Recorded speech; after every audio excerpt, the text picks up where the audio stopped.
Paulus, hamba Kristus Yesus, yang dipanggil menjadi rasul dan dikuduskan untuk memberitakan Injil Allah.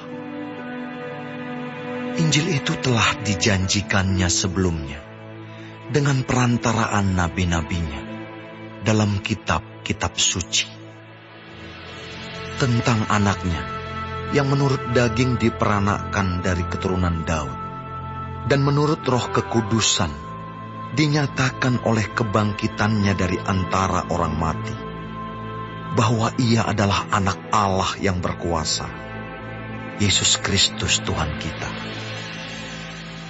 Dengan perantaraannya, kami menerima kasih karunia dan jabatan rasul untuk menuntun semua bangsa, supaya mereka percaya dan taat kepada namanya. Kamu juga termasuk di antara mereka.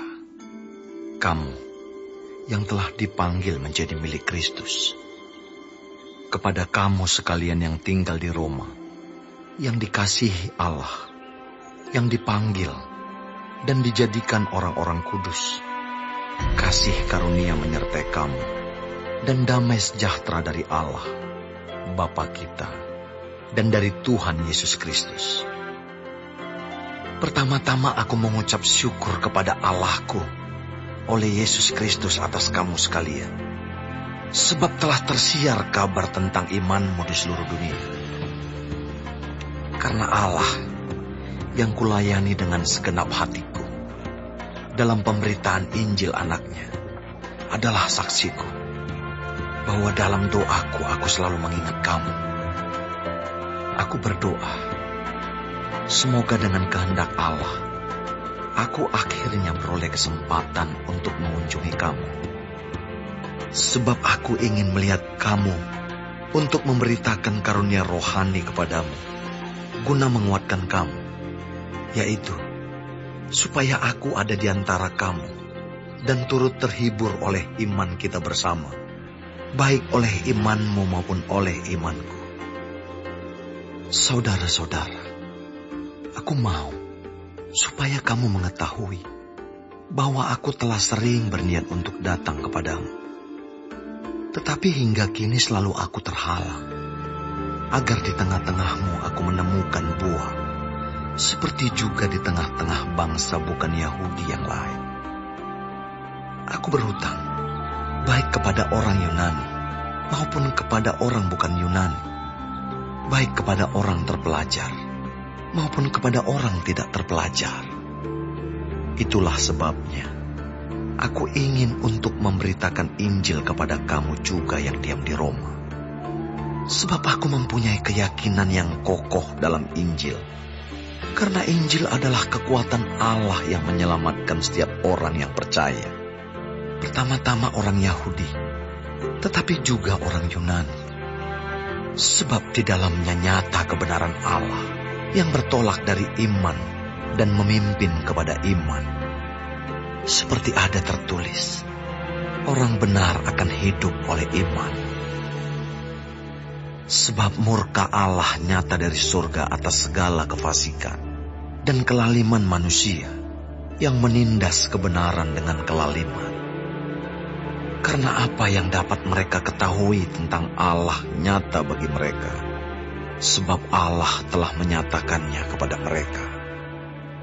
Sebab apa yang tidak nampak daripadanya, yaitu kekuatannya yang kekal dan keilahiannya, dapat nampak kepada pikiran dari karyanya sejak dunia diciptakan, sehingga mereka tidak dapat berdalih. Sebab sekalipun mereka mengenal Allah, mereka tidak memuliakan Dia sebagai Allah atau mengucap syukur kepadanya. Sebaliknya, pikiran mereka menjadi sia-sia dan hati mereka yang bodoh menjadi gelap. Mereka berbuat seolah-olah mereka penuh hikmat, tetapi mereka telah menjadi bodoh. Mereka menggantikan kemuliaan Allah yang tidak fana dengan gambaran yang mirip dengan manusia yang fana, burung-burung, binatang-binatang yang berkaki empat, atau binatang-binatang yang menjalar. Karena itu, Allah menyerahkan mereka kepada keinginan hati mereka akan kecemaran, sehingga mereka saling mencemarkan tubuh mereka. Sebab mereka menggantikan kebenaran Allah dengan dusta, dan memuja dan menyembah makhluk dengan melupakan penciptanya yang harus dipuji selama-lamanya. Amin. Karena itu, Allah menyerahkan mereka kepada hawa nafsu yang memalukan. Sebab istri-istri mereka menggantikan persetubuhan yang wajar dengan yang tak wajar. Demikian juga suami-suami meninggalkan persetubuhan yang wajar dengan istri mereka dan menyala-nyala dalam berahi mereka seorang terhadap yang lain, sehingga mereka melakukan kemesuman laki-laki dengan laki-laki. Dan karena itu, mereka menerima dalam diri mereka balasan yang setimpal untuk kesesatan mereka. Dan karena mereka tidak merasa perlu untuk mengakui Allah, maka Allah menyerahkan mereka kepada pikiran-pikiran yang terkutuk, sehingga mereka melakukan apa yang tidak pantas, penuh dengan rupa-rupa kelaliman, kejahatan, keserakahan dan kebusukan, penuh dengan dengki, pembunuhan, perselisihan, tipu muslihat dan kefasikan. Mereka adalah pengumpat, pemfitnah, pembenci Allah, kurang ajar, congkak, sombong, pandai dalam kejahatan, tidak taat kepada orang tua, tidak berakal, tidak setia, tidak penyayang, tidak mengenal belas kasihan. Sebab walaupun mereka mengetahui tuntutan-tuntutan hukum Allah, yaitu bahwa setiap orang yang melakukan hal-hal demikian patut dihukum mati, mereka bukan saja melakukannya sendiri, tetapi mereka juga setuju dengan mereka yang melakukannya.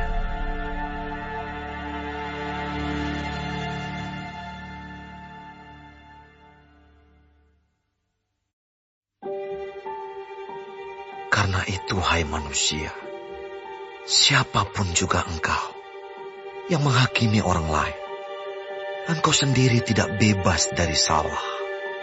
Sebab dalam menghakimi orang lain, engkau menghakimi dirimu sendiri. Karena engkau yang menghakimi orang lain melakukan hal-hal yang sama. Tetapi kita tahu bahwa hukuman Allah berlangsung secara jujur atas mereka yang berbuat demikian. Dan engkau, hai manusia, engkau yang menghakimi mereka yang berbuat demikian, sedangkan engkau sendiri melakukannya juga. Adakah engkau sangka bahwa engkau akan luput dari hukuman Allah? Maukah engkau menganggap sepi kekayaan kemurahannya, kesabarannya, dan kelapangan hatinya? Tidakkah engkau tahu bahwa maksud kemurahan Allah ialah menuntun engkau kepada pertobatan? Tetapi oleh kekerasan hatimu yang tidak mau bertobat, engkau menimbun murka atas dirimu sendiri.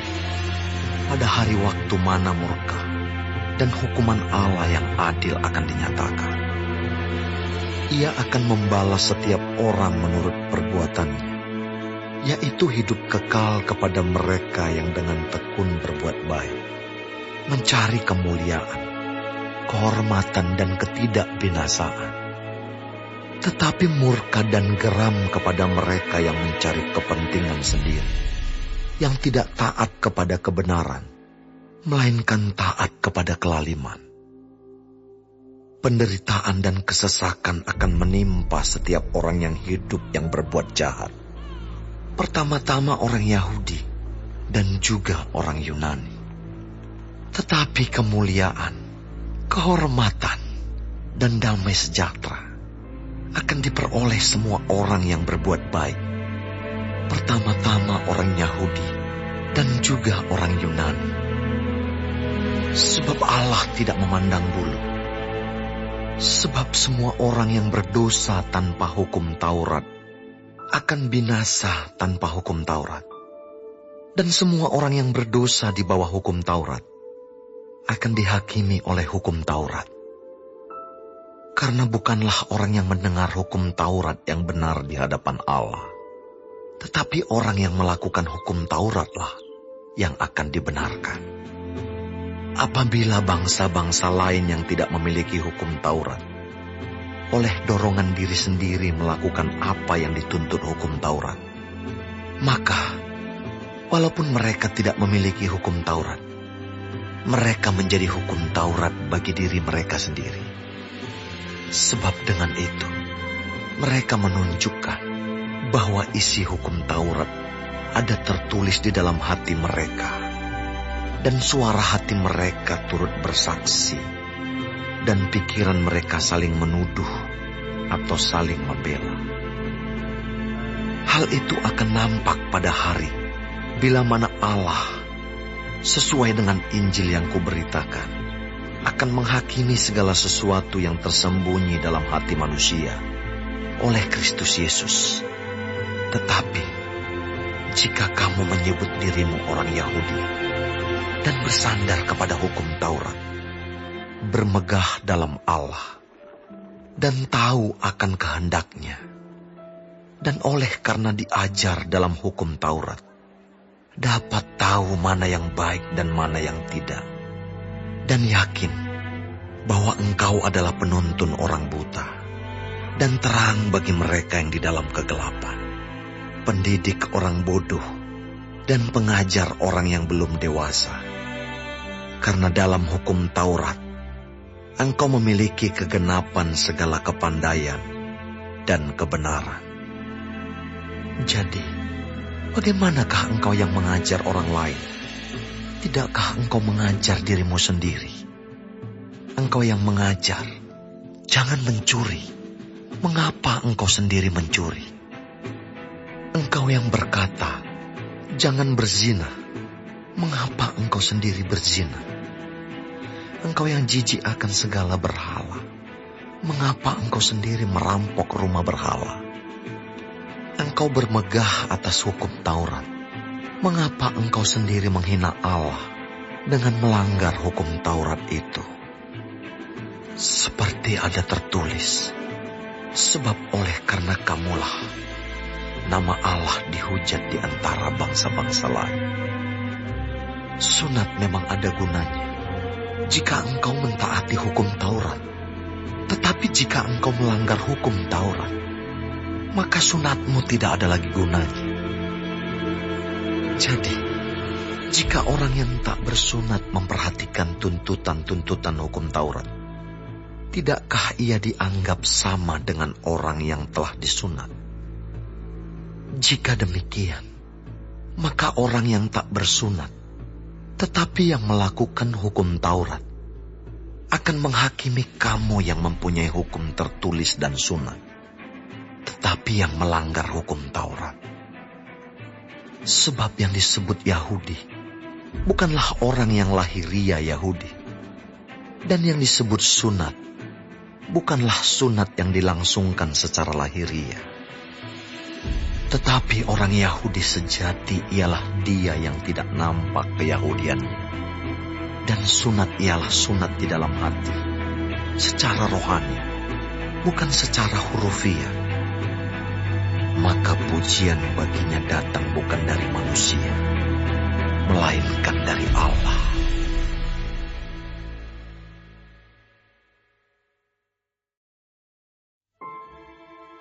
Jika demikian, apakah kelebihan orang Yahudi?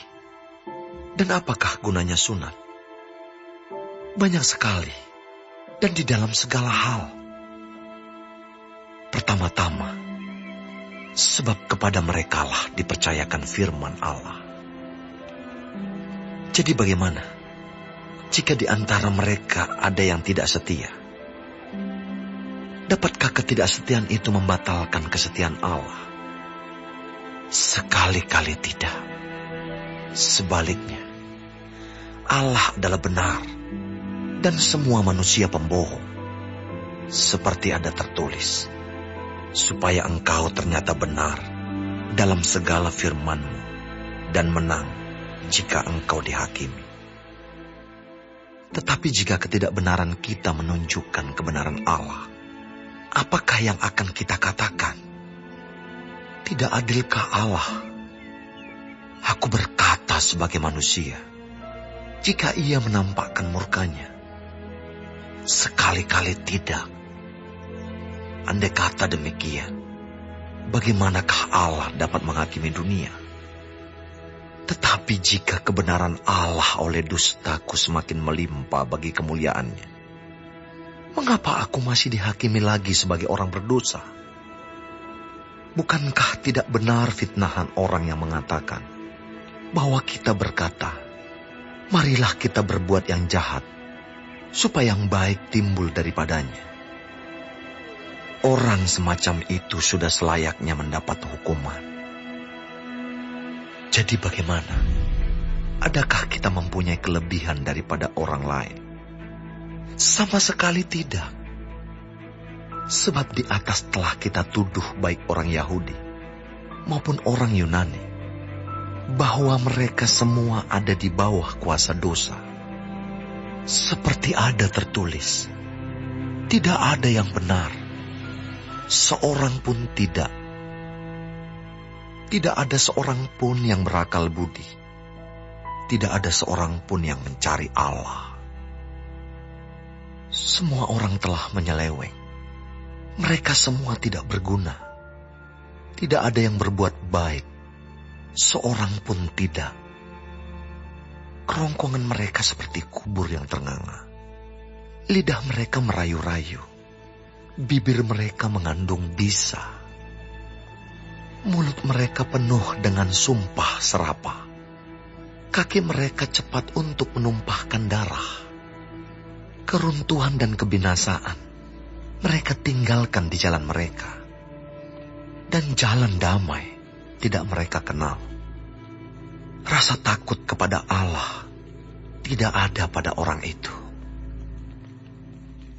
Tetapi kita tahu bahwa segala sesuatu yang tercantum dalam kitab Taurat ditujukan kepada mereka yang hidup di bawah hukum Taurat, supaya tersumbat setiap mulut dan seluruh dunia jatuh ke bawah hukuman Allah. Sebab tidak seorang pun yang dapat dibenarkan di hadapan Allah oleh karena melakukan hukum Taurat. Karena justru oleh hukum Taurat orang mengenal dosa. Tetapi sekarang, tanpa hukum Taurat, kebenaran Allah telah dinyatakan.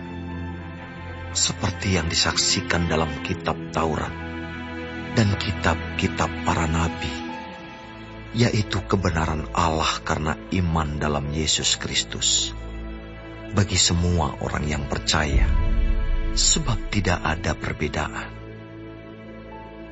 Karena semua orang telah berbuat dosa dan telah kehilangan kemuliaan Allah, dan oleh kasih karunia telah dibenarkan dengan cuma-cuma karena penebusan dalam Kristus Yesus. Kristus Yesus telah ditentukan Allah menjadi jalan pendamaian karena iman dalam darahnya. Hal ini dibuatnya untuk menunjukkan keadilannya, karena ia telah membiarkan dosa-dosa yang telah terjadi dahulu pada masa kesabarannya. Maksudnya ialah untuk menunjukkan keadilannya pada masa ini, supaya nyata bahwa ia benar dan juga membenarkan orang yang percaya kepada Yesus. Jika demikian, apakah dasarnya untuk bermegah? Tidak ada. Berdasarkan apa? Berdasarkan perbuatan? Tidak. Melainkan berdasarkan iman. Karena kami yakin bahwa manusia dibenarkan karena iman, dan bukan karena ia melakukan hukum Taurat. Atau adakah Allah hanya Allah orang Yahudi saja? bukankah ia juga adalah Allah bangsa-bangsa lain? Ya, benar, ia juga adalah Allah bangsa-bangsa lain. Artinya, kalau ada satu Allah yang akan membenarkan baik orang-orang bersunat karena iman, maupun orang-orang tak bersunat juga karena iman. Jika demikian, adakah kami membatalkan hukum Taurat karena iman? Sama sekali tidak. Sebaliknya, kami meneguhkannya.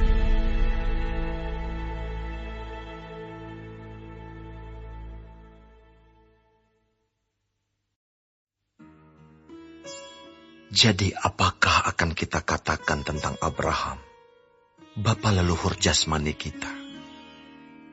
Sebab jikalau Abraham dibenarkan karena perbuatannya, maka ia beroleh dasar untuk bermegah, tetapi tidak di hadapan Allah.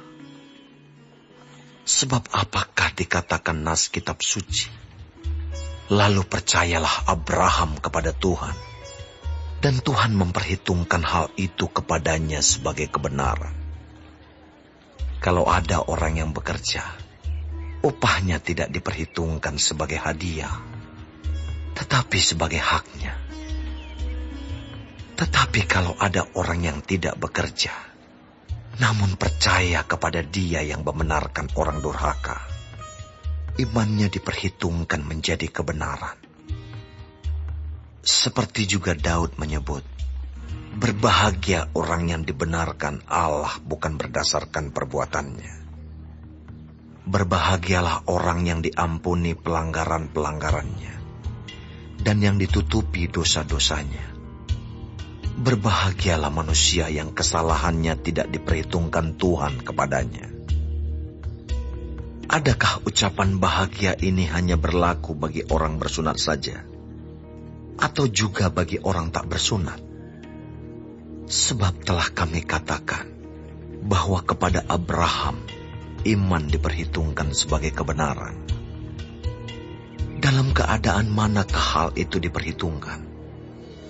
Sebelum atau sesudah ia disunat? Bukan sesudah disunat, tetapi sebelumnya. Dan tanda sunat itu diterimanya sebagai meterai kebenaran berdasarkan iman yang ditunjukkannya sebelum ia bersunat.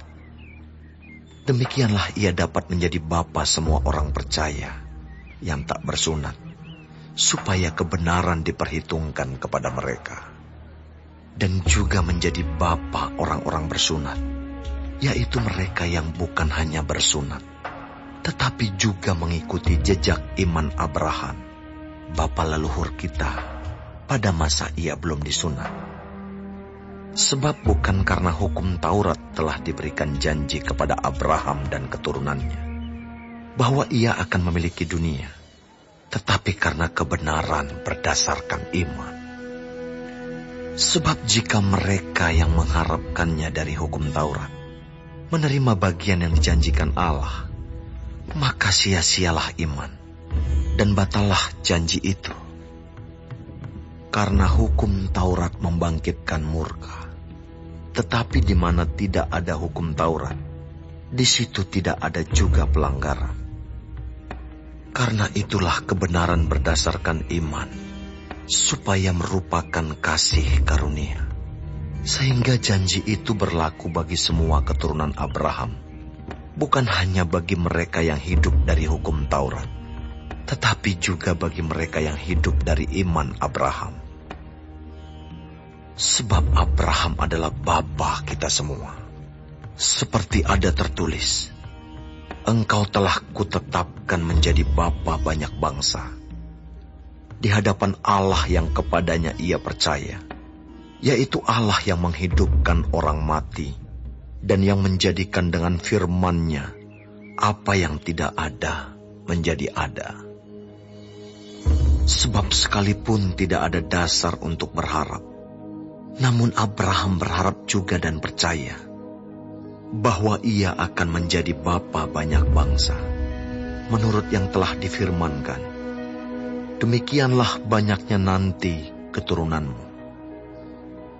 Imannya tidak menjadi lemah, walaupun ia mengetahui bahwa tubuhnya sudah sangat lemah, karena usianya telah kira-kira 100 tahun, dan bahwa rahim Sarah telah tertutup. Tetapi terhadap janji Allah, ia tidak bimbang karena ketidakpercayaan. Malah ia diperkuat dalam imannya, dan ia memuliakan Allah dengan penuh keyakinan bahwa Allah berkuasa untuk melaksanakan apa yang telah ia janjikan. Karena itu, hal ini diperhitungkan kepadanya sebagai kebenaran. Kata-kata ini, yaitu hal ini diperhitungkan kepadanya, tidak ditulis untuk Abraham saja, tetapi ditulis juga untuk kita, sebab kepada kita pun Allah memperhitungkannya, karena kita percaya kepada Dia yang telah membangkitkan Yesus Tuhan kita dari antara orang mati, yaitu Yesus yang telah diserahkan karena pelanggaran kita dan dibangkitkan karena pembenaran kita.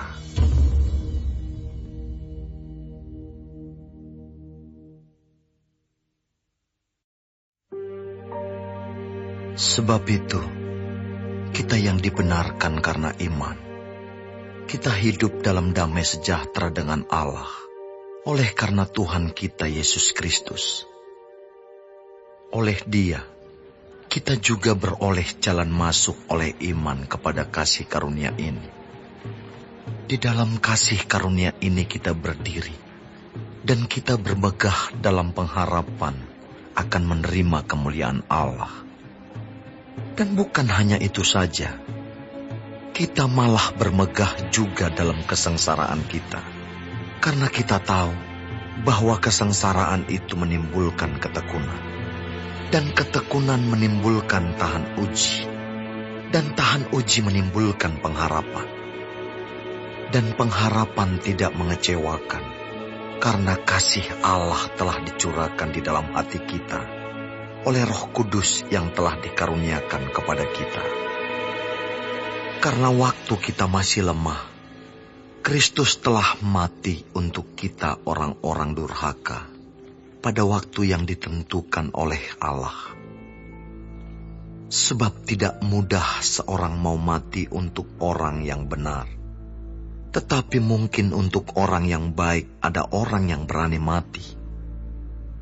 Akan tetapi, Allah menunjukkan kasih-Nya kepada kita, oleh karena Kristus telah mati untuk kita ketika kita masih berdosa.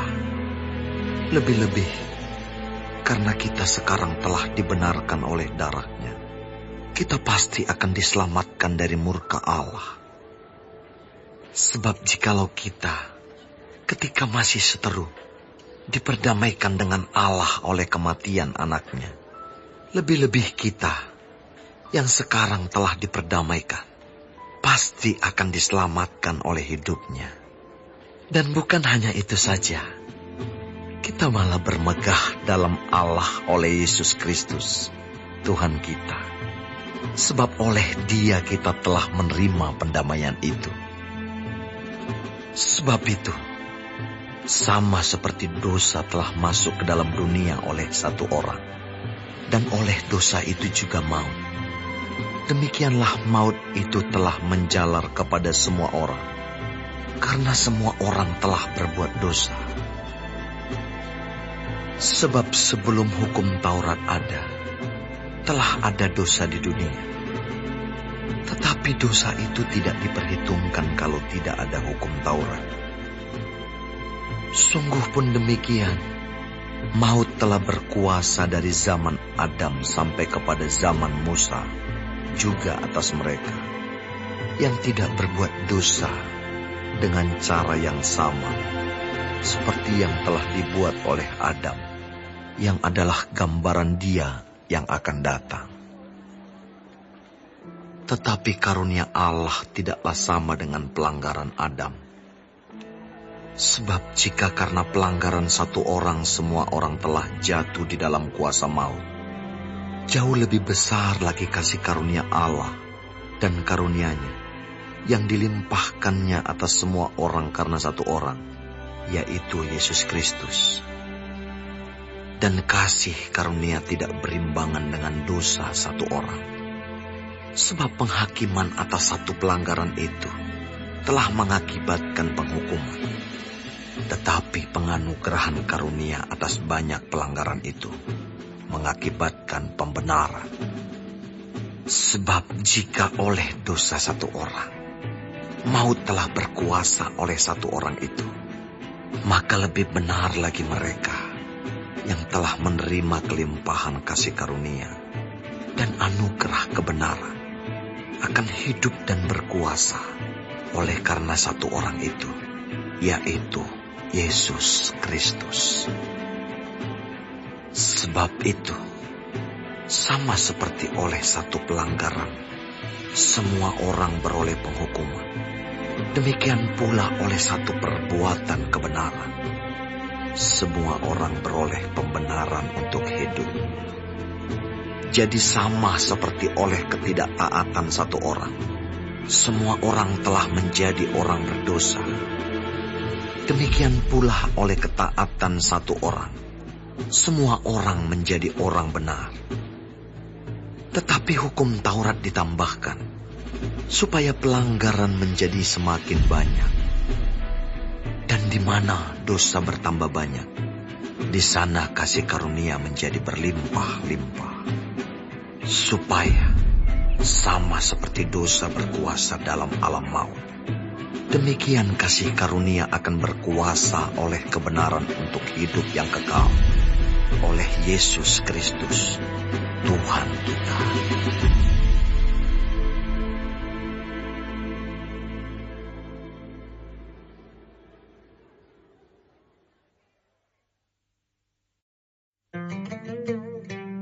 Jika demikian, apakah yang hendak kita katakan? Bolehkah kita bertekun dalam dosa, supaya semakin bertambah kasih karunia itu? Sekali-kali tidak. Bukankah kita telah mati bagi dosa? Bagaimanakah kita masih dapat hidup di dalamnya? Atau tidak tahukah kamu bahwa kita semua yang telah dibaptis dalam Kristus telah dibaptis dalam kematiannya? Dengan demikian, kita telah dikuburkan bersama-sama dengan Dia oleh baptisan dalam kematian, supaya sama seperti Kristus telah dibangkitkan dari antara orang mati oleh kemuliaan Bapa, demikian juga kita akan hidup dalam hidup yang baru. Sebab jika kita telah menjadi satu dengan apa yang sama dengan kematiannya, kita juga akan menjadi satu dengan apa yang sama dengan kebangkitannya. Karena kita tahu bahwa manusia lama kita telah turut disalibkan, supaya tubuh dosa kita hilang kuasanya, agar jangan kita menghambakan diri lagi kepada dosa. Sebab siapa yang telah mati, ia telah bebas dari dosa. Jadi jika kita telah mati dengan Kristus, kita percaya bahwa kita akan hidup juga dengan Dia. Karena kita tahu bahwa Kristus sesudah Ia bangkit dari antara orang mati, tidak mati lagi. Maut tidak berkuasa lagi atas Dia. Sebab kematiannya adalah kematian terhadap dosa, satu kali dan untuk selama-lamanya. Dan kehidupannya adalah kehidupan bagi Allah. Demikianlah hendaknya kamu memandangnya, bahwa kamu telah mati bagi dosa, tetapi kamu hidup bagi Allah dalam Kristus Yesus. Sebab itu, hendaklah dosa jangan berkuasa lagi di dalam tubuhmu yang fana, supaya kamu jangan lagi menuruti keinginannya. Dan janganlah kamu menyerahkan anggota-anggota tubuhmu kepada dosa untuk dipakai sebagai senjata kelaliman. Tetapi serahkanlah dirimu kepada Allah sebagai orang-orang yang dahulu mati, tetapi yang sekarang hidup. Dan serahkanlah anggota-anggota tubuhmu kepada Allah untuk menjadi senjata-senjata kebenaran. Sebab kamu tidak akan dikuasai lagi oleh dosa, karena kamu tidak berada di bawah hukum Taurat, tetapi di bawah kasih karunia. Jadi bagaimana? Apakah kita akan berbuat dosa karena kita tidak berada di bawah hukum Taurat, tetapi di bawah kasih karunia? Sekali-kali tidak. Apakah kamu tidak tahu bahwa apabila kamu menyerahkan dirimu kepada seseorang sebagai hamba untuk mentaatinya, kamu adalah hamba orang itu yang harus kamu taati, baik dalam dosa yang memimpin kamu kepada kematian, maupun dalam ketaatan yang memimpin kamu kepada kebenaran. Tetapi syukurlah kepada Allah, dahulu memang kamu hamba dosa, tetapi sekarang kamu dengan segenap hati telah mentaati pengajaran yang telah diteruskan kepadamu. Kamu telah dimerdekakan dari dosa dan menjadi hamba kebenaran. Aku mengatakan hal ini secara manusia karena kelemahan kamu. Sebab sama seperti kamu telah menyerahkan anggota-anggota tubuhmu menjadi hamba kecemaran dan kedurhakaan yang membawa kamu kepada kedurhakaan, demikian hal kamu sekarang harus menyerahkan anggota-anggota tubuhmu menjadi hamba kebenaran yang membawa kamu kepada pengudusan. Sebab waktu kamu hamba dosa, kamu bebas dari kebenaran. Dan buah apakah yang kamu petik daripadanya? Semuanya itu menyebabkan kamu merasa malu sekarang. Karena kesudahan semuanya itu ialah kematian. Tetapi sekarang, setelah kamu dimerdekakan dari dosa, dan setelah kamu menjadi hamba Allah, kamu beroleh buah yang membawa kamu kepada pengudusan. Dan sebagai kesudahannya, ialah hidup yang kekal. Sebab upah dosa ialah maut, tetapi karunia Allah ialah hidup yang kekal dalam Kristus Yesus, Tuhan kita.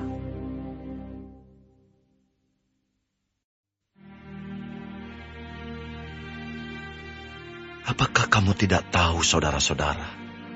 Sebab aku berbicara kepada mereka yang mengetahui hukum, bahwa hukum berkuasa atas seseorang selama orang itu hidup. Sebab seorang istri terikat oleh hukum kepada suaminya selama suaminya itu hidup. Akan tetapi apabila suaminya itu mati, bebaslah ia dari hukum yang mengikatnya kepada suaminya itu. Jadi selama suaminya hidup, ia dianggap berzina kalau ia menjadi istri laki-laki lain. Tetapi jika suaminya telah mati, ia bebas dari hukum, sehingga ia bukanlah berzina kalau ia menjadi istri laki-laki lain. Sebab itu saudara-saudaraku, kamu juga telah mati bagi hukum Taurat oleh tubuh Kristus, supaya kamu menjadi milik orang lain, yaitu milik Dia yang telah dibangkitkan dari antara orang mati, agar kita berbuah bagi Allah.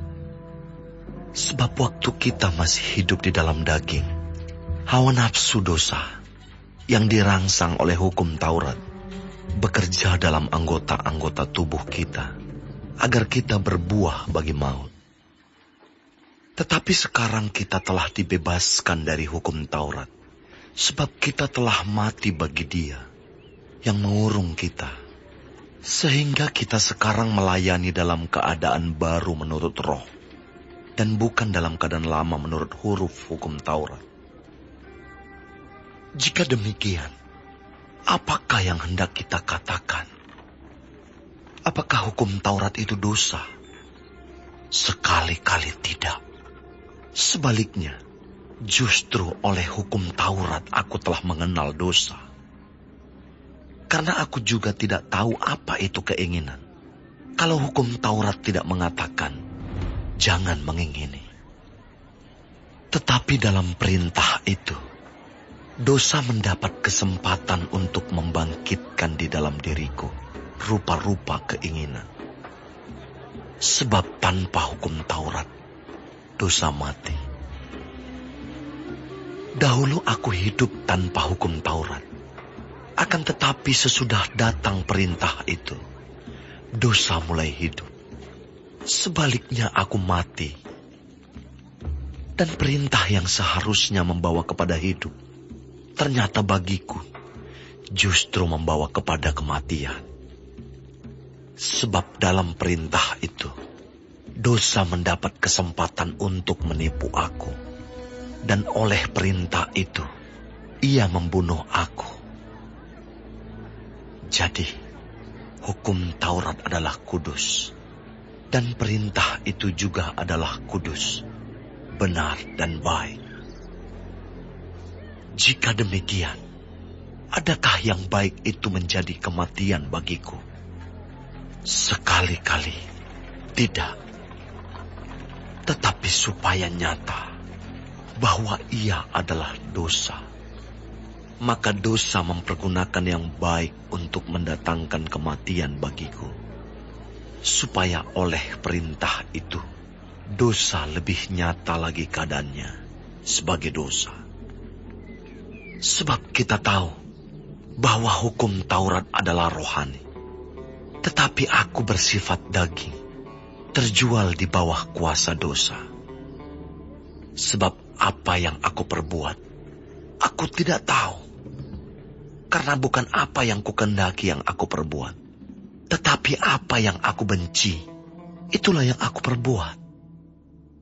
Jadi jika aku perbuat apa yang tidak aku kehendaki, aku menyetujui bahwa hukum Taurat itu baik. Kalau demikian, bukan aku lagi yang memperbuatnya, tetapi dosa yang ada di dalam aku. Sebab aku tahu bahwa di dalam aku, yaitu di dalam aku sebagai manusia, tidak ada sesuatu yang baik. Sebab kehendak memang ada di dalam aku, tetapi bukan hal berbuat apa yang baik. Sebab bukan apa yang aku kehendaki, yaitu yang baik yang aku perbuat, melainkan apa yang tidak aku kehendaki, yaitu yang jahat yang aku perbuat. Jadi, jika aku berbuat apa yang tidak aku kehendaki, maka bukan lagi aku yang memperbuatnya, tetapi dosa yang diam di dalam aku. Demikianlah aku dapati hukum ini. Jika aku menghendaki berbuat apa yang baik, yang jahat itu ada padaku. Sebab di dalam batinku, aku suka akan hukum Allah. Tetapi di dalam anggota-anggota tubuhku, aku melihat hukum lain yang berjuang melawan hukum akal budiku, dan membuat aku menjadi tawanan hukum dosa yang ada di dalam anggota-anggota tubuhku. Aku, manusia celaka. Siapakah yang akan melepaskan aku dari tubuh maut ini? Syukur kepada Allah oleh Yesus Kristus Tuhan kita. Jadi, dengan akal budiku aku melayani hukum Allah, tetapi dengan tubuh insaniku, aku melayani hukum dosa.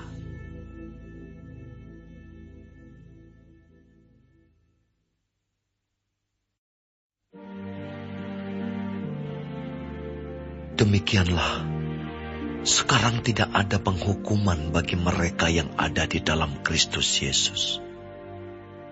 Roh yang memberi hidup telah memerdekakan kamu dalam Kristus dari hukum dosa dan hukum maut. Sebab apa yang tidak mungkin dilakukan hukum Taurat, karena tak berdaya oleh daging, telah dilakukan oleh Allah. dengan jalan mengutus anaknya sendiri dalam daging, yang serupa dengan daging yang dikuasai dosa karena dosa. Ia telah menjatuhkan hukuman atas dosa di dalam daging, supaya tuntutan hukum Taurat digenapi di dalam kita, yang tidak hidup menurut daging, tetapi menurut roh. Sebab mereka yang hidup menurut daging memikirkan hal-hal yang dari daging. Mereka yang hidup menurut roh memikirkan hal-hal yang dari roh. Karena keinginan daging adalah maut, tetapi keinginan roh adalah hidup dan damai sejahtera. Sebab keinginan daging adalah perseteruan terhadap Allah, karena ia tidak takluk kepada hukum Allah. Hal ini memang tidak mungkin baginya. Mereka yang hidup dalam daging tidak mungkin berkenan kepada Allah. Tetapi kamu tidak hidup dalam daging, melainkan dalam roh, jika memang roh Allah diam di dalam kamu. Tetapi jika orang tidak memiliki roh Kristus, ia bukan milik Kristus. Tetapi jika Kristus ada di dalam kamu, maka tubuh memang mati karena dosa, tetapi roh adalah kehidupan oleh karena kebenaran. Dan jika roh Dia yang telah membangkitkan Yesus dari antara orang mati diam di dalam kamu, maka Ia yang telah membangkitkan Kristus Yesus dari antara orang mati akan menghidupkan juga tubuhmu yang fana itu oleh roh-Nya yang diam di dalam kamu. Jadi, saudara-saudara, kita adalah orang berhutang, tetapi bukan kepada daging, supaya hidup menurut daging. Sebab, jika kamu hidup menurut daging, kamu akan mati. Tetapi jika oleh roh, kamu mematikan perbuatan-perbuatan tubuhmu, kamu akan hidup. Semua orang yang dipimpin roh Allah adalah anak Allah. Sebab kamu tidak menerima roh perbudakan yang membuat kamu menjadi takut lagi. Tetapi kamu telah menerima roh yang menjadikan kamu anak Allah. Oleh roh itu kita berseru, "Ya Aba, ya Bapa."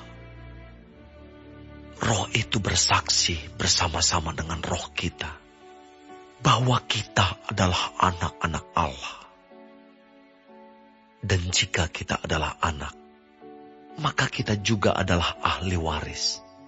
Maksudnya, orang-orang yang berhak menerima janji-janji Allah, yang akan menerimanya bersama-sama dengan Kristus, yaitu jika kita menderita bersama-sama dengan Dia, supaya kita juga dipermuliakan bersama-sama dengan Dia. Sebab aku yakin bahwa penderitaan zaman sekarang ini tidak dapat dibandingkan dengan kemuliaan yang akan dinyatakan kepada kita. Sebab dengan sangat rindu, seluruh makhluk menantikan saat anak-anak Allah dinyatakan. Karena seluruh makhluk telah ditaklukkan kepada kesia-siaan, bukan oleh kehendaknya sendiri, tetapi oleh kehendak Dia yang telah menaklukkannya. Tetapi dalam pengharapan, karena makhluk itu sendiri juga akan dimerdekakan dari perbudakan kebinasaan dan masuk ke dalam kemerdekaan kemuliaan anak-anak Allah.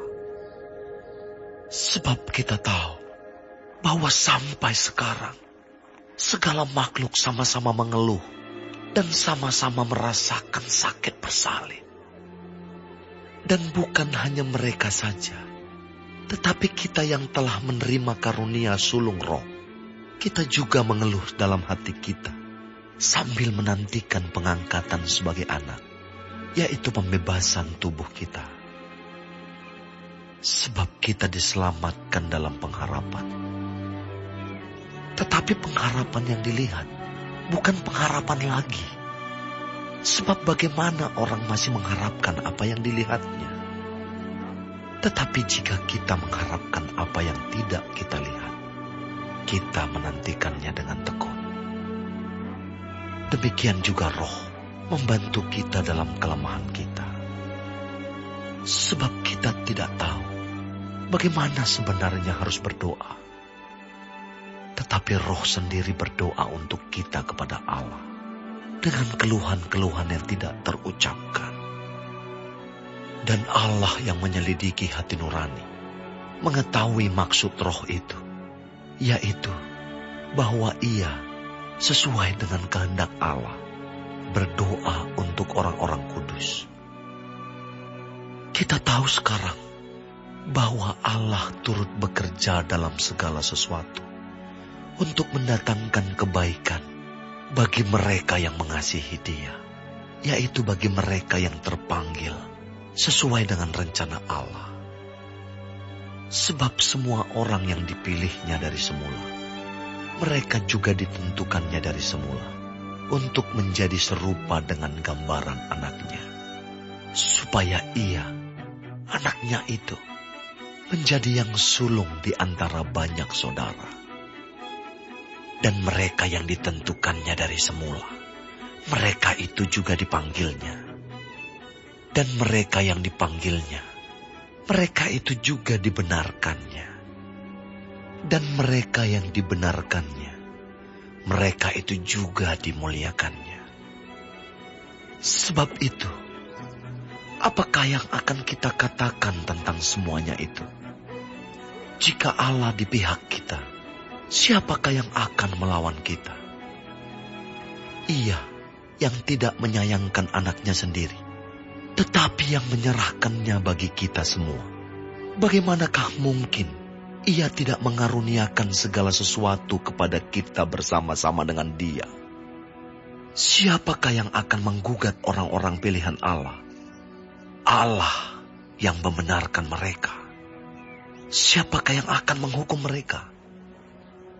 Kristus Yesus yang telah mati, bahkan lebih lagi, yang telah bangkit, yang juga duduk di sebelah kanan Allah, yang malah menjadi pembela bagi kita. Siapakah yang akan memisahkan kita dari kasih Kristus?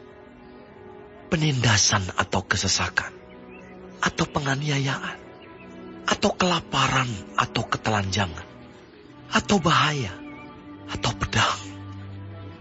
Seperti ada tertulis, oleh karena Engkau kami ada dalam bahaya maut sepanjang hari. Kami telah dianggap sebagai domba-domba sembelihan. Tetapi dalam semuanya itu, kita lebih daripada orang-orang yang menang oleh Dia yang telah mengasihi kita. Sebab aku yakin bahwa baik maut maupun hidup, baik malaikat-malaikat maupun pemerintah-pemerintah, baik yang ada sekarang maupun yang akan datang, atau kuasa-kuasa, baik yang di atas maupun yang di bawah, ataupun sesuatu makhluk lain, tidak akan dapat memisahkan kita dari kasih Allah yang ada dalam Kristus Yesus, Tuhan kita.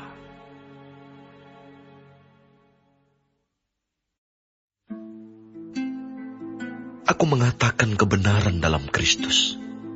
Aku tidak berdusta. Suara hatiku turut bersaksi dalam Roh Kudus bahwa aku sangat berduka cita dan selalu bersedih hati. Bahkan, aku mau terkutuk dan terpisah dari Kristus demi saudara-saudaraku, kaum sebangsaku secara jasmani. Sebab mereka adalah orang Israel. Mereka telah diangkat menjadi anak. Dan mereka telah menerima kemuliaan. Dan perjanjian-perjanjian. Dan hukum Taurat. Dan ibadah. Dan janji-janji. Mereka adalah keturunan bapa-bapa leluhur yang menurunkan Mesias dalam keadaannya sebagai manusia, yang ada di atas segala sesuatu.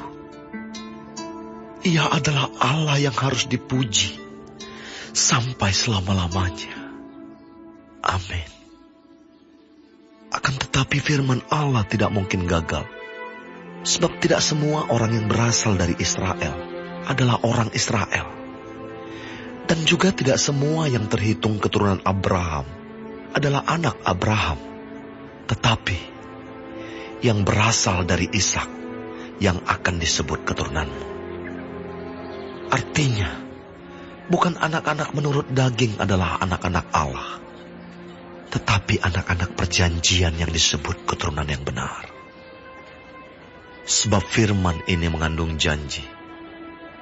Pada waktu seperti inilah aku akan datang, dan Sarah akan mempunyai seorang anak laki-laki.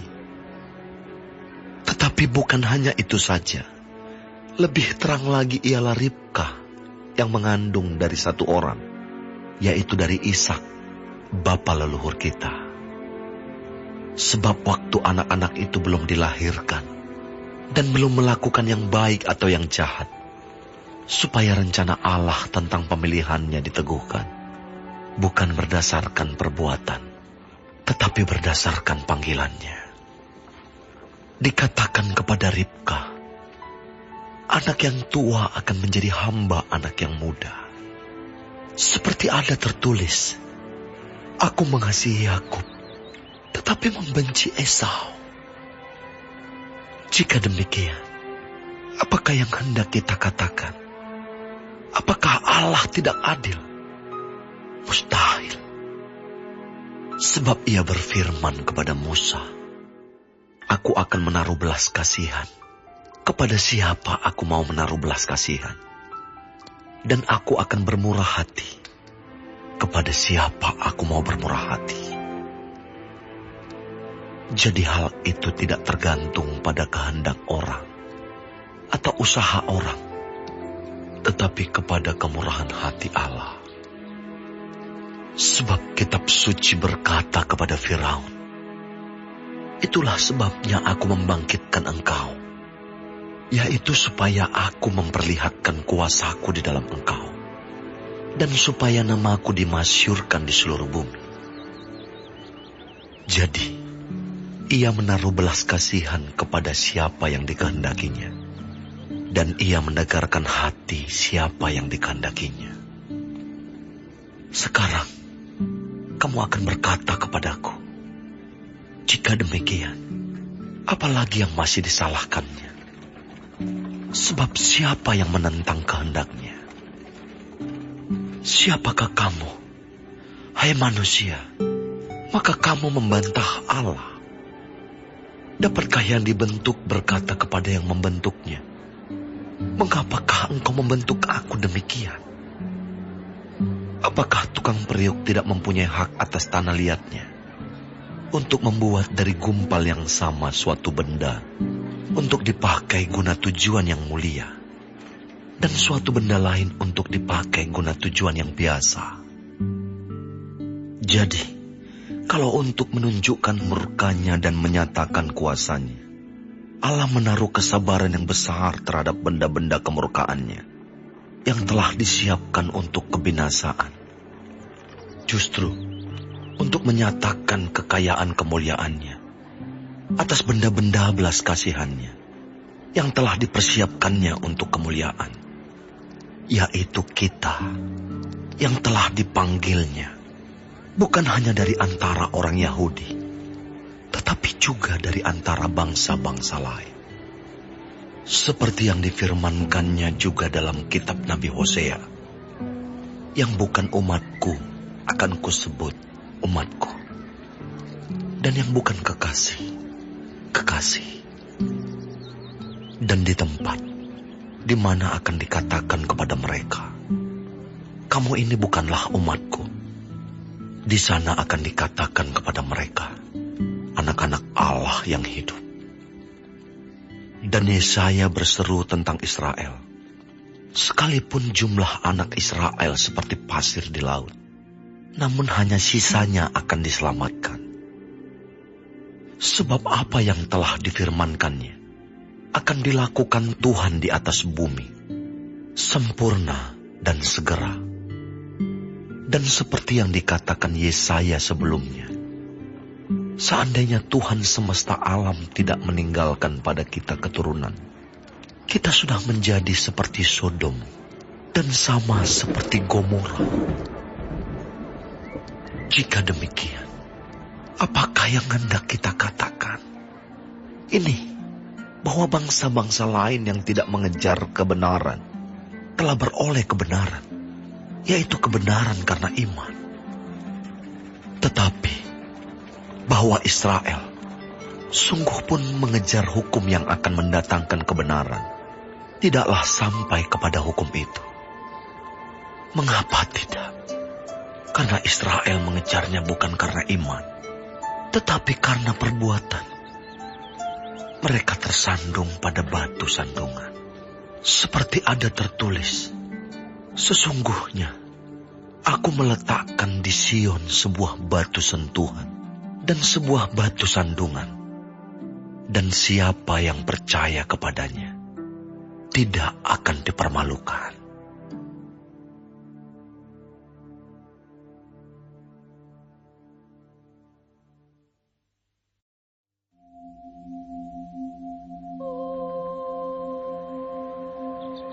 Saudara-saudara, keinginan hatiku dan doaku kepada Tuhan ialah supaya mereka diselamatkan. Sebab aku dapat memberi kesaksian tentang mereka, bahwa mereka sungguh-sungguh giat untuk Allah, tetapi tanpa pengertian yang benar. Sebab, oleh karena mereka tidak mengenal kebenaran Allah, dan oleh karena mereka berusaha untuk mendirikan kebenaran mereka sendiri, maka mereka tidak takluk kepada kebenaran Allah. Sebab Kristus adalah kegenapan hukum Taurat, sehingga kebenaran diperoleh tiap-tiap orang yang percaya. Sebab Musa menulis tentang kebenaran karena hukum Taurat. Orang yang melakukannya akan hidup karenanya. Tetapi kebenaran karena iman berkata demikian. Jangan katakan di dalam hatimu, siapakah akan naik ke surga, yaitu untuk membawa Yesus turun. Atau, siapakah akan turun ke jurang maut, yaitu untuk membawa Kristus naik dari antara orang mati. Tetapi apakah katanya? Ini, firman itu dekat kepadamu, yakni di dalam mulutmu dan di dalam hatimu. Itulah firman iman yang kami beritakan. Sebab jika kamu mengaku dengan mulutmu bahwa Yesus adalah Tuhan, dan percaya dalam hatimu bahwa Allah telah membangkitkan Dia dari antara orang mati, maka kamu akan diselamatkan.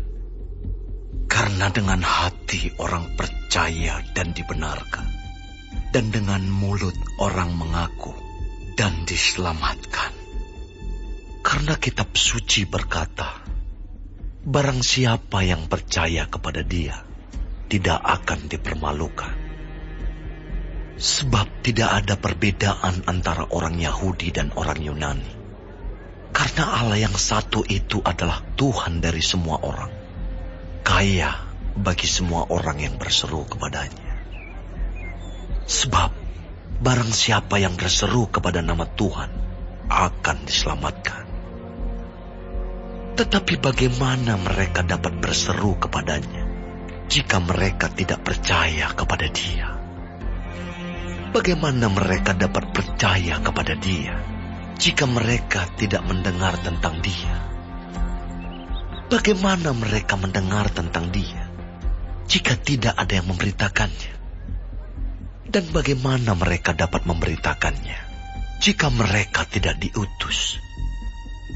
Seperti ada tertulis, betapa indahnya kedatangan mereka yang membawa kabar baik. Tetapi tidak semua orang telah menerima kabar baik itu. Yesaya sendiri berkata, Tuhan, siapakah yang percaya kepada pemberitaan kami? Jadi, Iman timbul dari pendengaran, dan pendengaran oleh firman Kristus. Tetapi aku bertanya, adakah mereka tidak mendengarnya? Memang mereka telah mendengarnya. Suara mereka sampai ke seluruh dunia, dan perkataan mereka sampai ke ujung bumi. Tetapi aku bertanya, adakah Israel menanggapnya? Pertama-tama Musa berkata, aku menjadikan kamu cemburu terhadap orang-orang yang bukan umat, dan membangkitkan amarahmu terhadap bangsa yang bebal.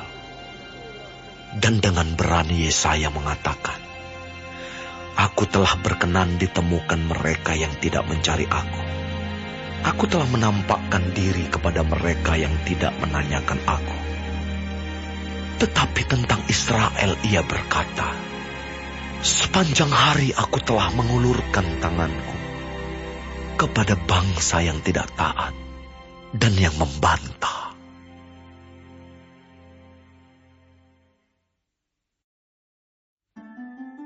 Maka aku bertanya, adakah Allah mungkin telah menolak umatnya? Sekali-kali tidak. Karena aku sendiri pun orang Israel, dari keturunan Abraham, dari suku Benyamin. Allah tidak menolak umatnya yang dipilihnya. Ataukah kamu tidak tahu apa yang dikatakan kitab suci tentang Elia waktu ia mengadukan Israel kepada Allah?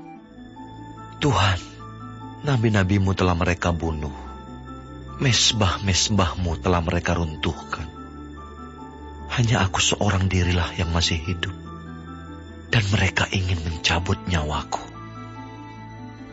Tetapi bagaimanakah firman Allah kepadanya? Aku masih meninggalkan 7.000 orang bagiku, yang tidak pernah sujud menyembah Baal. Demikian juga pada waktu ini, ada tinggal suatu sisa menurut pilihan kasih karunia. Tetapi jika hal itu terjadi karena kasih karunia, maka bukan lagi karena perbuatan. Sebab jika tidak demikian, maka kasih karunia itu bukan lagi kasih karunia. Jadi bagaimana? Israel tidak memperoleh apa yang dikejarnya, tetapi orang-orang yang terpilih telah memperolehnya, dan orang yang lain telah tegar hatinya. Seperti ada tertulis, Allah membuat mereka tidur nyenyak, memberikan mata untuk tidak melihat, dan telinga untuk tidak mendengar, sampai kepada hari sekarang ini. Dan Daud berkata, biarlah jamuan mereka menjadi jerat dan perangkap, penyesatan dan pembalasan bagi mereka. Dan biarlah mata mereka menjadi gelap, sehingga mereka tidak melihat. Dan buatlah punggung mereka terus-menerus membungkuk. Maka aku bertanya, adakah mereka tersandung dan harus jatuh? Sekali-kali tidak. Tetapi oleh pelanggaran mereka, keselamatan telah sampai kepada bangsa-bangsa lain, supaya membuat mereka cemburu. Sebab jika pelanggaran mereka berarti kekayaan bagi dunia, dan kekurangan mereka kekayaan bagi bangsa-bangsa lain, terlebih-lebih lagi kesempurnaan mereka. Aku berkata kepada kamu, hai bangsa-bangsa bukan Yahudi, justru karena aku adalah rasul untuk bangsa-bangsa bukan Yahudi, aku menganggap hal itu kemuliaan pelayananku, yaitu kalau aku dapat membangkitkan cemburu di dalam hati kaum sebangsaku menurut daging, dan dapat menyelamatkan beberapa orang dari mereka. Sebab jika penolakan mereka berarti perdamaian bagi dunia, dapatkah penerimaan mereka mempunyai arti lain daripada hidup dari antara orang mati? Jikalau roti sulung adalah kudus, maka seluruh adonan juga kudus. Dan jikalau akar adalah kudus, maka cabang-cabang juga kudus.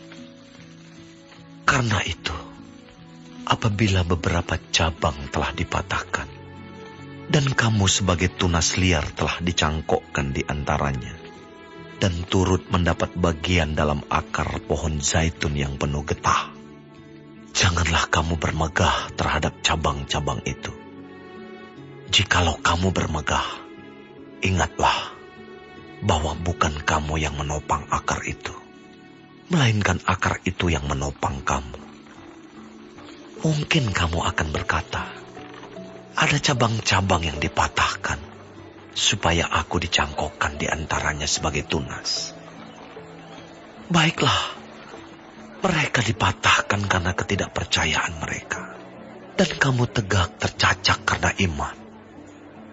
Janganlah kamu sombong, tetapi takutlah.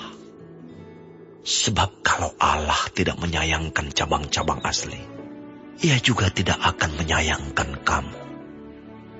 Sebab itu, perhatikanlah kemurahan Allah dan juga kekerasannya, yaitu kekerasan atas orang-orang yang telah jatuh, tetapi atas kamu kemurahannya, yaitu jika kamu tetap dalam kemurahannya.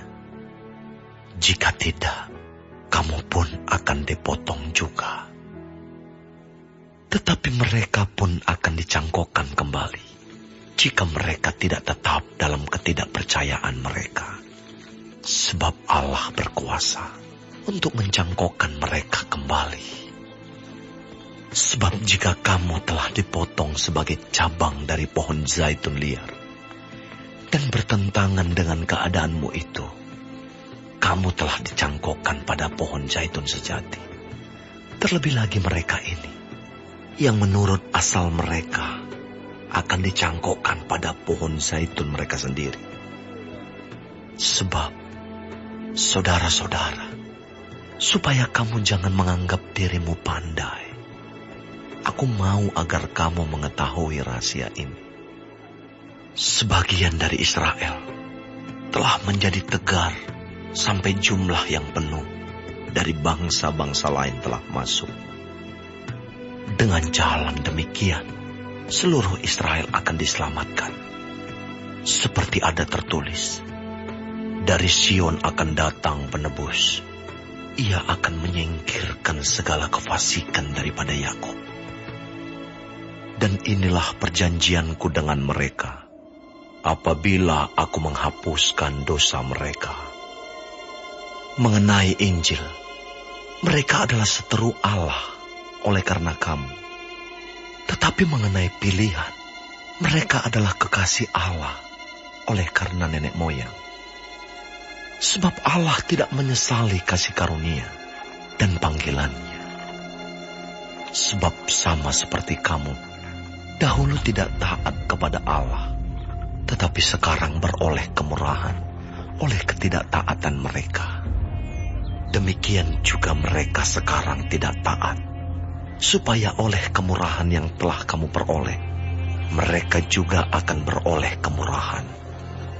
Sebab Allah telah mengurung semua orang dalam ketidaktaatan, supaya Ia dapat menunjukkan kemurahannya atas mereka semua. Oh, alangkah dalamnya kekayaan, hikmat, dan pengetahuan Allah. Sungguh tak terselidiki keputusan-keputusannya, dan sungguh tak terselami jalan-jalannya. Sebab, siapakah yang mengetahui pikiran Tuhan? Atau siapakah yang pernah menjadi penasihatnya? Atau siapakah yang pernah memberikan sesuatu kepadanya, sehingga ia harus menggantikannya? Sebab segala sesuatu adalah dari Dia, dan oleh Dia, dan kepada Dia. Bagi Dialah kemuliaan sampai selama-lamanya.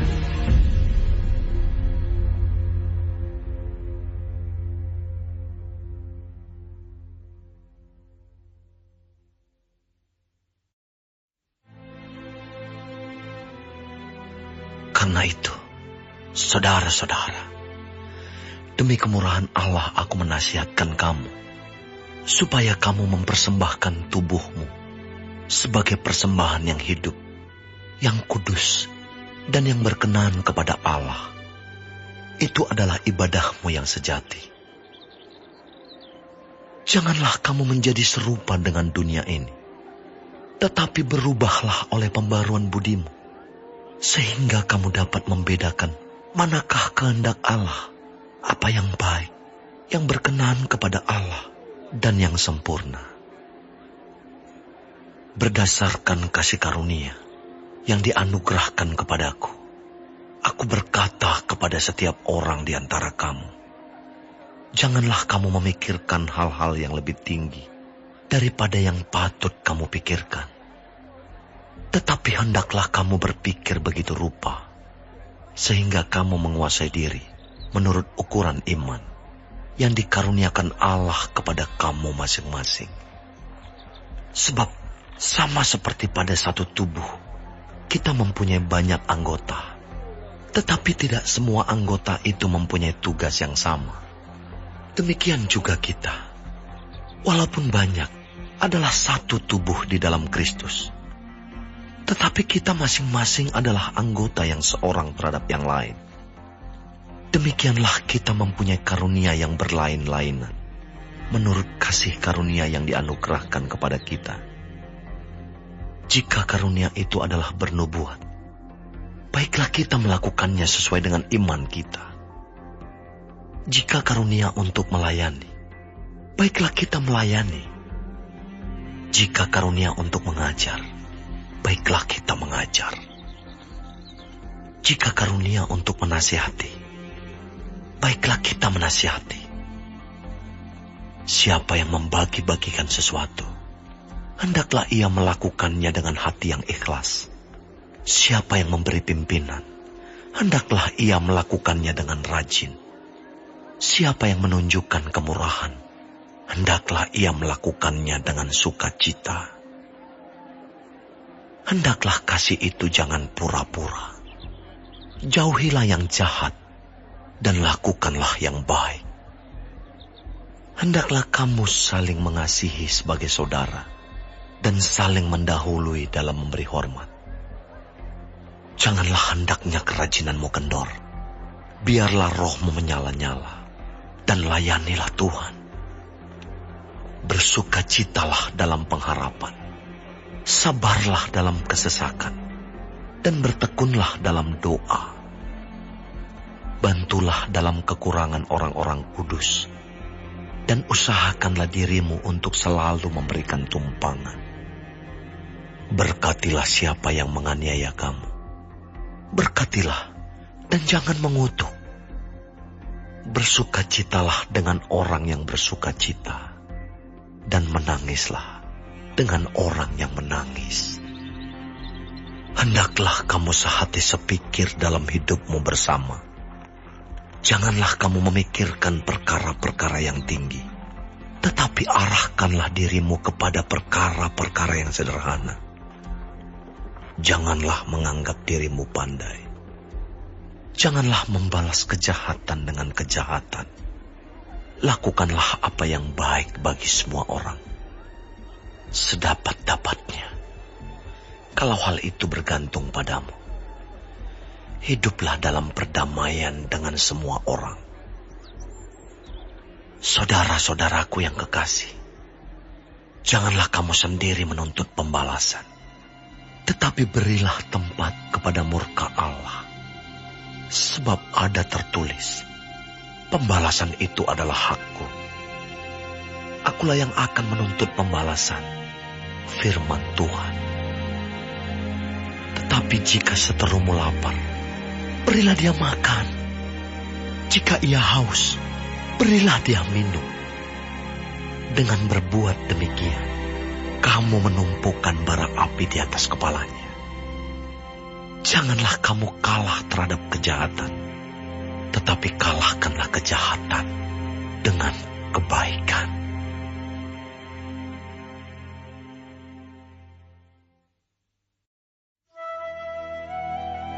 Tiap-tiap orang harus takluk kepada pemerintah yang di atasnya, Sebab tidak ada pemerintah yang tidak berasal dari Allah.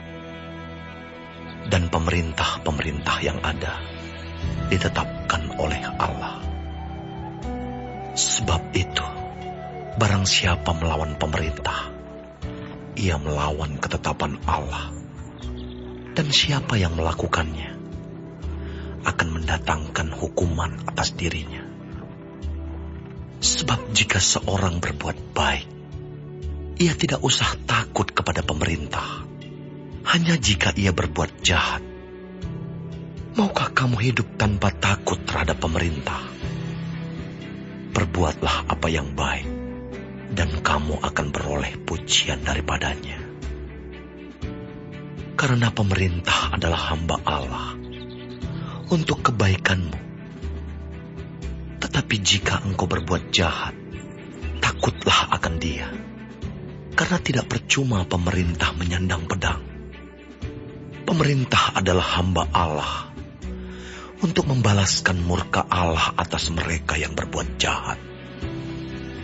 Sebab itu, perlu kita menaklukkan diri, bukan saja oleh karena kemurkaan Allah, tetapi juga oleh karena suara hati kita.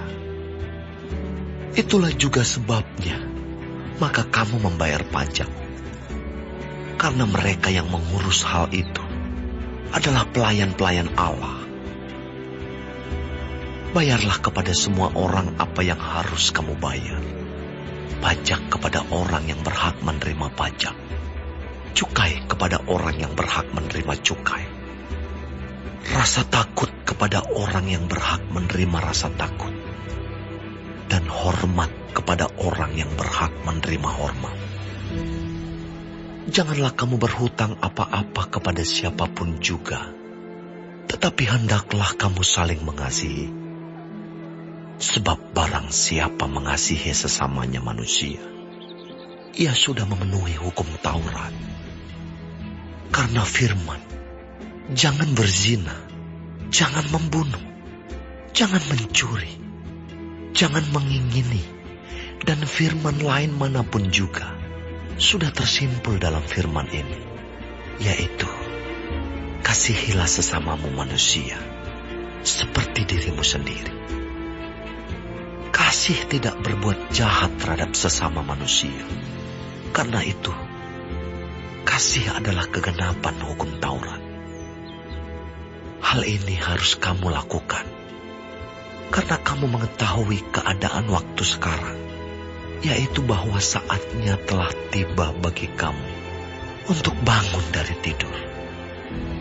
Sebab sekarang keselamatan sudah lebih dekat bagi kita daripada waktu kita menjadi percaya. Hari sudah jauh malam, telah hampir siang. Sebab itu, marilah kita menanggalkan perbuatan-perbuatan kegelapan dan mengenakan perlengkapan senjata terang. Marilah kita hidup dengan sopan, seperti pada siang hari. Jangan dalam pesta pora dan kemabukan. Jangan dalam percabulan dan hawa nafsu. Jangan dalam perselisihan dan iri hati. Tetapi, kenakanlah Tuhan Yesus Kristus sebagai perlengkapan senjata terang. Dan janganlah merawat tubuhmu untuk memuaskan keinginannya.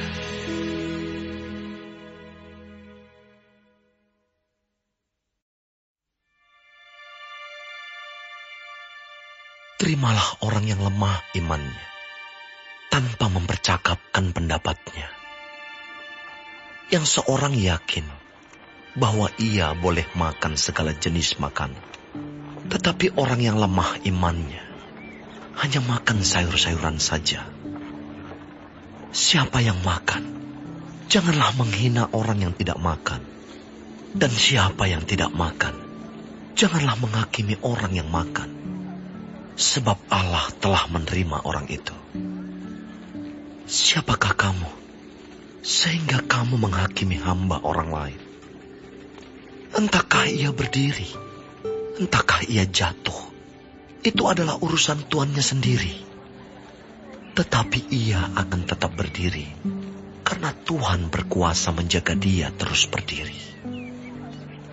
Yang seorang menganggap hari yang satu lebih penting daripada hari yang lain, tetapi yang lain menganggap semua hari sama saja. Hendaklah setiap orang benar-benar yakin dalam hatinya sendiri. Siapa yang berpegang pada suatu hari yang tertentu, ia melakukannya untuk Tuhan. Dan siapa makan, ia melakukannya untuk Tuhan.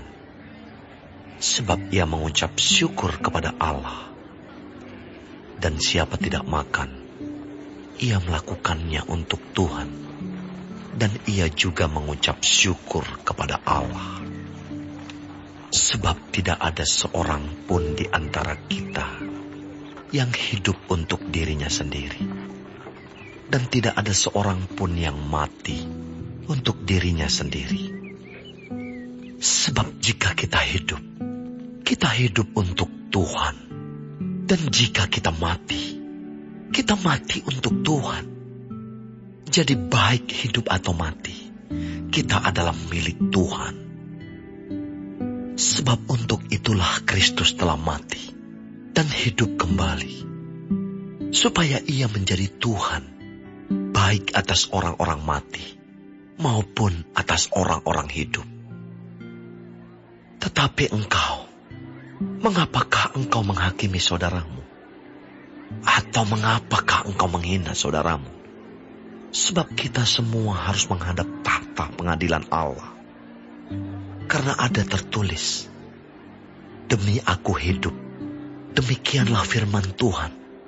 Semua orang akan bertekuk lutut di hadapanku, dan semua orang akan memuliakan Allah.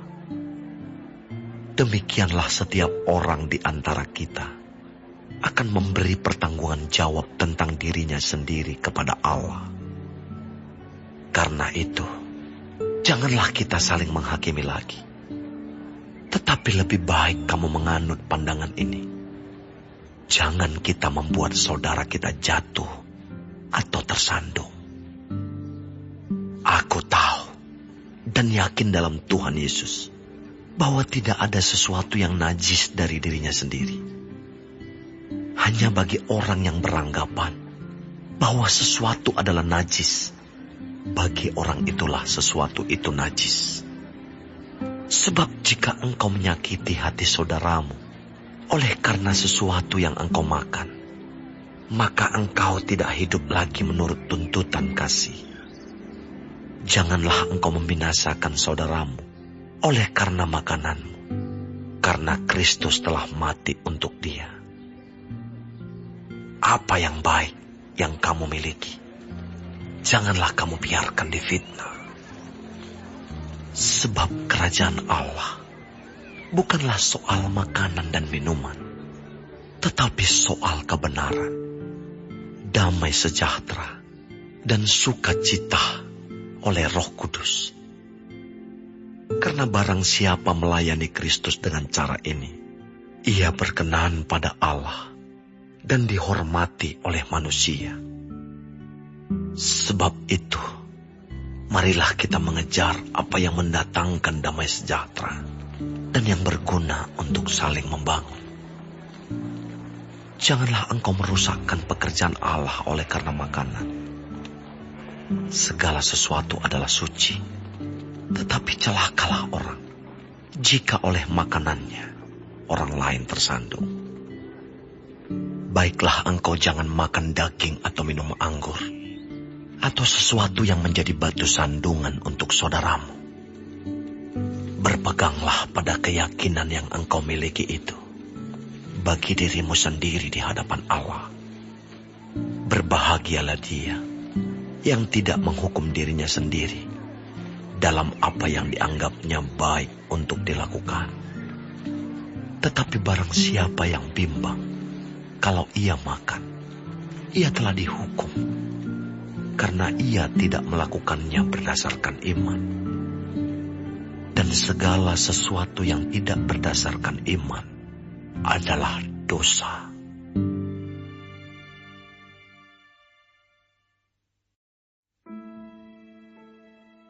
Kita Yang kuat wajib menanggung kelemahan orang yang tidak kuat. Dan jangan kita mencari kesenangan kita sendiri. Setiap orang di antara kita harus mencari kesenangan sesama kita demi kebaikannya untuk membangunnya. Karena Kristus juga tidak mencari kesenangannya sendiri. Tetapi seperti ada tertulis, kata-kata cercaan mereka yang mencerca engkau telah mengenai aku.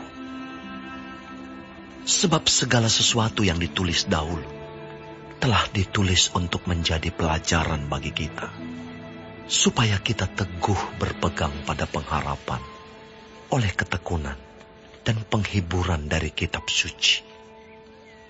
Semoga Allah yang adalah sumber ketekunan dan penghiburan mengaruniakan kerukunan kepada kamu sesuai dengan kehendak Kristus Yesus, sehingga dengan satu hati dan satu suara kamu memuliakan Allah dan Bapa Tuhan kita, Yesus Kristus. Sebab itu, terimalah satu akan yang lain, sama seperti Kristus juga telah menerima kita untuk kemuliaan Allah. Yang aku maksudkan ialah bahwa oleh karena kebenaran Allah, Kristus telah menjadi pelayan orang-orang bersunat untuk mengokohkan janji yang telah diberikannya kepada nenek moyang kita, dan untuk memungkinkan bangsa-bangsa supaya mereka memuliakan Allah karena rahmat-Nya. Seperti ada tertulis, sebab itu aku akan memuliakan engkau di antara bangsa-bangsa dan menyanyikan mazmur bagi namamu. Dan selanjutnya, bersukacitalah, hai bangsa-bangsa, dengan umat-Nya. Dan lagi, pujilah Tuhan, hai kamu semua bangsa-bangsa, dan biarlah segala suku bangsa memuji Dia. Dan selanjutnya kata Yesaya, Taruk dari pangkal Isai akan terbit, dan Ia akan bangkit untuk memerintah bangsa-bangsa. Dan kepadanyalah bangsa-bangsa akan menaruh harapan. Semoga Allah, sumber pengharapan, memenuhi kamu dengan segala sukacita dan damai sejahtera dalam iman kamu, supaya oleh kekuatan Roh Kudus kamu berlimpah-limpah dalam pengharapan. Saudara-saudaraku, aku sendiri memang yakin tentang kamu, bahwa kamu juga telah penuh dengan kebaikan dan dengan segala pengetahuan, dan sanggup untuk saling menasihati. Namun, karena kasih karunia yang telah dianugerahkan Allah kepadaku, aku di sana-sini dengan agak berani telah menulis kepadamu untuk mengingatkan kamu, yaitu bahwa aku boleh menjadi pelayan Kristus Yesus bagi bangsa-bangsa bukan Yahudi dalam pelayanan pemberitaan Injil Allah, supaya bangsa-bangsa bukan Yahudi dapat diterima oleh Allah sebagai persembahan yang berkenan kepadanya, yang disucikan oleh Roh Kudus. Jadi dalam Kristus, aku boleh bermegah tentang pelayananku bagi Allah. Sebab aku tidak akan berani berkata-kata tentang sesuatu yang lain, kecuali tentang apa yang telah dikerjakan Kristus olehku, yaitu untuk memimpin bangsa-bangsa lain kepada ketaatan oleh perkataan dan perbuatan, oleh kuasa tanda-tanda dan mujizat-mujizat, dan oleh kuasa Roh. Demikianlah dalam perjalanan keliling dari Yerusalem sampai ke Illyricum, aku telah memberitakan sepenuhnya Injil Kristus. Dan dalam pemberitaan itu, aku menganggap sebagai kehormatanku bahwa aku tidak melakukan di tempat-tempat di mana nama Kristus telah dikenal orang, supaya aku jangan membangun di atas dasar yang telah diletakkan orang lain. Tetapi sesuai dengan yang ada tertulis, mereka yang belum pernah menerima tentang Dia akan melihat Dia, dan mereka yang tidak pernah mendengarnya akan mengertinya. Itulah sebabnya aku selalu terhalang untuk mengunjungi kamu. Tetapi sekarang, karena aku tidak lagi mempunyai tempat kerja di daerah ini, dan karena aku telah beberapa tahun lamanya ingin mengunjungi kamu, aku harap dalam perjalananku ke Spanyol, aku dapat singgah di tempatmu dan bertemu dengan kamu, sehingga kamu dapat mengantarkan aku ke sana setelah aku seketika menikmati pertemuan dengan kamu. Tetapi sekarang aku sedang dalam perjalanan ke Yerusalem untuk mengantarkan bantuan kepada orang-orang kudus. Sebab Makedonia dan Akaya telah mengambil keputusan untuk menyumbangkan sesuatu kepada orang-orang miskin di antara orang-orang kudus di Yerusalem. Keputusan itu memang telah mereka ambil, tetapi itu adalah kewajiban mereka. Sebab jika bangsa-bangsa lain telah beroleh bagian dalam harta rohani orang Yahudi, maka wajiblah juga bangsa-bangsa lain itu melayani orang Yahudi dengan harta duniawi mereka. Apabila aku sudah menunaikan tugas itu dan sudah menyerahkan hasil usaha bangsa-bangsa lain itu kepada mereka, aku akan berangkat ke Spanyol melalui kota kamu. Dan aku tahu bahwa jika aku datang mengunjungi kamu, aku akan melakukannya dengan penuh berkat Kristus. Tetapi demi Kristus, Tuhan kita, dan demi kasih Roh, aku menasihatkan kamu, saudara-saudara, untuk bergumul bersama-sama dengan aku dalam doa kepada Allah untuk aku, supaya aku terpelihara dari orang-orang yang tidak taat di Yudea, dan supaya pelayananku untuk Yerusalem disambut dengan baik oleh orang-orang kudus di sana, agar aku yang dengan sukacita datang kepadamu oleh kehendak Allah, beroleh kesegaran bersama-sama dengan kamu. Allah, sumber damai sejahtera, menyertai kamu sekalian. Amin.